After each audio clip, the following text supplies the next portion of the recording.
In this question, we're going to be testing our skills when working with vectors in relation to the National 5 topics. Now remember, key skills we have to be able to do with vectors at Nat 5.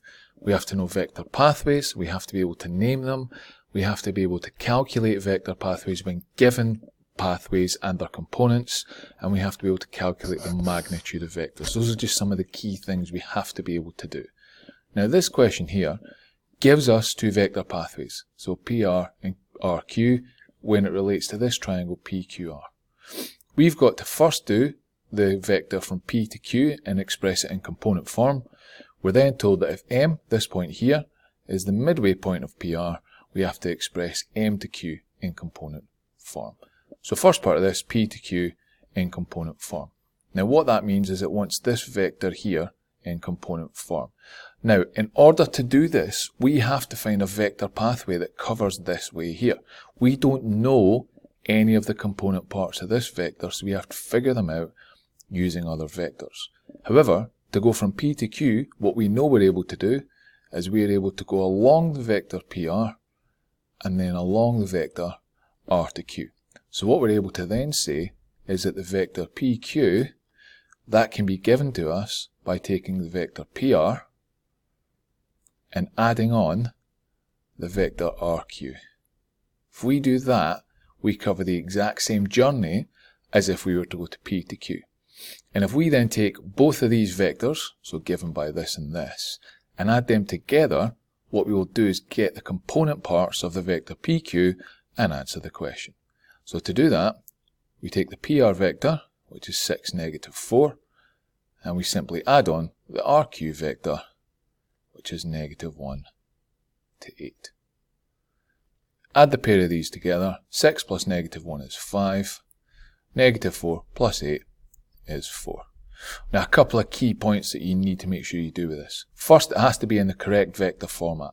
So as a column vector with brackets at the sides. If you don't include the brackets, you don't get the mark.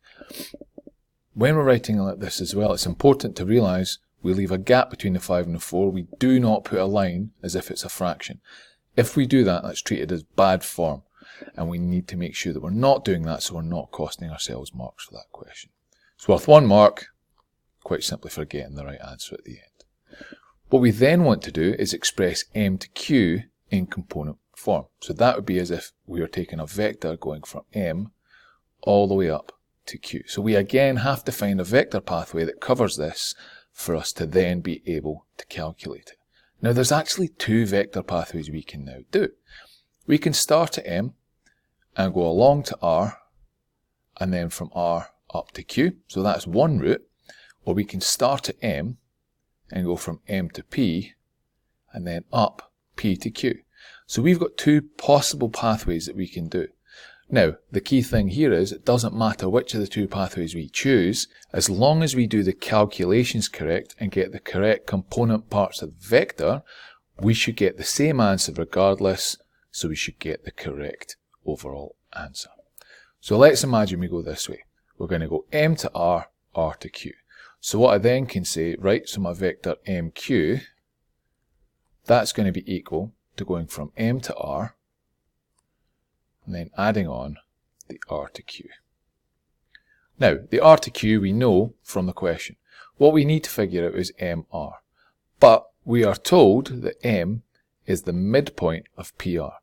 So if it's the midpoint and go M to R, that's the equivalent of going half of the full vector P to R. So we then know that M to R, the vector M to R, is equal to a half of the vector P to R. We know what PR is here. It's 6, negative 4. So half of that vector is then 3, negative 2. So we've got this vector part here now. We know this part. We can just combine them using our rules of vectors. So the MR vector, 3, negative 2, plus the RQ vector, which we know from the start, is negative 1, 8. And then just combine them as usual. 3 plus negative 1 gives me 2.